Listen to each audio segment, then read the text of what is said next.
The protection order falls into three categories. One is a specific condition. Court can issue a specific condition. Specific condition means if a person is committing DV because of alcohol related, a court would order a specific condition telling him not to consume alcohol. That is an example of specific conditions. A general condition can be to follow the law, not to break any laws of the Marshall Islands, or to stay away from the survivor. Those are general conditions. But there are some specific conditions that the court can order. It depends on the circumstance of each case. The protection order also has what they call temporary protection order. What we've looked at here is in other jurisdictions, they also provide for outer islands or places that they don't have access to court. And in the outer islands, you have what they call community courts. And once the incident happened in the outer islands, the community court has the power to issue the order as well. And that is called temporary protection order, which the community court in the outer islands can issue. And that is only for 28 days. Under the DV Bill 93, it also provides for domestic relation order. This is in regards to separation order. A person, once he or she experiences the domestic violence and cannot live within the marriage relationship, can also use this as a ground for separation. And the court can issue a separation order. And after issuing of a separation order, the person who wants to file for divorce has to channel it to the Domestic Relations Act, which then file for a petition for divorce. But under the DV bill, what it does is provide for a separation order. Now let's move on to look at how can a person apply to court for protection order. There are several ways. One, you can raise a complaint to any of the agencies that are responsible, and then those agencies or a friend or family member can lodge a complaint in court. Second, you can go through any file. Well, first, you can complain yourself. If you are the survivor, then you can make the complaint yourself. Second, you can either complain through a family member, a friend, but then through a family member or friend, you have to have the consent of the survivor. Please bear in mind we are using word survivor nowadays than the victim. So in the bill we are addressing as survivors of domestic violence other than using the word victim. Okay, now family member or friend, the other person that you can go to is a lawyer, a legal practitioner, or the other person is a local or national police. They can raise complaint to court.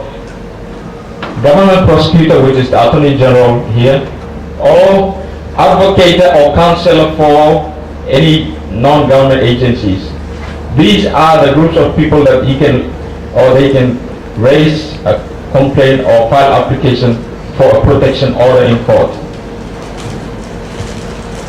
Now let's move on and look at how to apply for protection order. Now, how do we apply? First, you can apply orally, talking with the court or whoever, saying that there is a domestic violence about to happen or has happened, and then you can orally call, and they can quickly proceed to hear a case. Or you can do it by way of written or application to the court. You can do it by way of telephone. You can do it by way of radio. For the outer islands, you can radio from the outer islands, so you can radio anywhere. And you can do it by way of faxing your statements. Or you can do it by way of telex or email. So what we try to do is open it in a process that is more feasible and able for people to lodge complaints to court. And so we open the mode of communication to open as much as possible. Now let's look at the procedures. Once you file applications to court, there are certain procedures that also involve with the hearing of the application for protection order. You can apply even when the respondent is not present. Respondent is the person who commits the Domestic Violence Act. You can apply in court and also present evidence without following the evidence rule, because in court there are certain rules of evidence that guide how you present your evidence in court. It also provides for spouse or children to give evidence in court. Under the common law theory is that spouse or children are not competent or not compellable. They cannot because of the privilege under law. These are tend to be inherent relationship that you cannot, the court, nobody wants to know about, or court cannot spill something out from that relationship. But what it says in the bill that despite of the common law tradition or law, you can still regard each person as competent or compellable. Once a person suffers from domestic violence, under the bill, he or she is automatically competent and compellable to give evidence in court.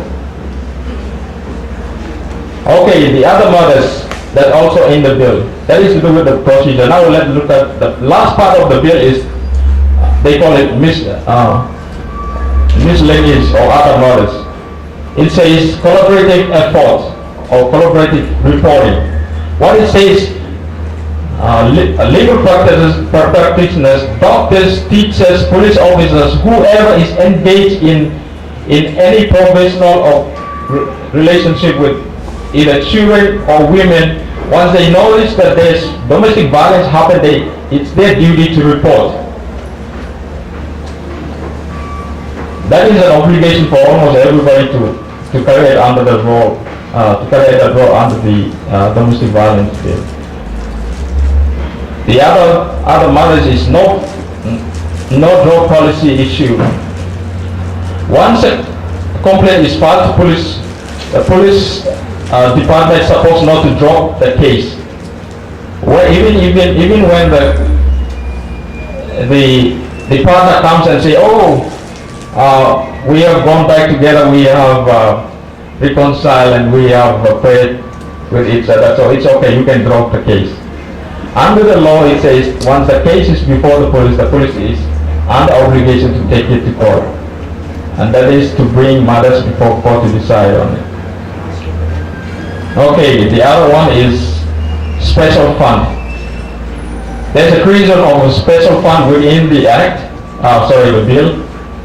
It creates for any fines, penalties that is issued under the in relation to domestic violence shall be channeled into the fund. The fund is also provided for if there is any charitable donations coming from any place, it can be channeled into that special fund so that it enables to help those who are survivors in the domestic violence. Because there's one thing to create a law, and there's another thing that you don't have money to support the activities. So the whole idea is to create that fund to able to support the prevention and protection of domestic violence in the country.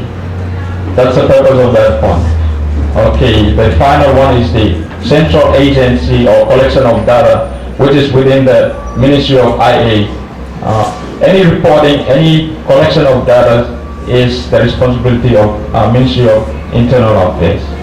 That is the scope of the domestic violence bill. It is my purpose and intent today to actually show you the process within Nitijela so that you understand where is the bill currently at this time. I am intending to use the board because that will explain how the process is done. So please bear with me.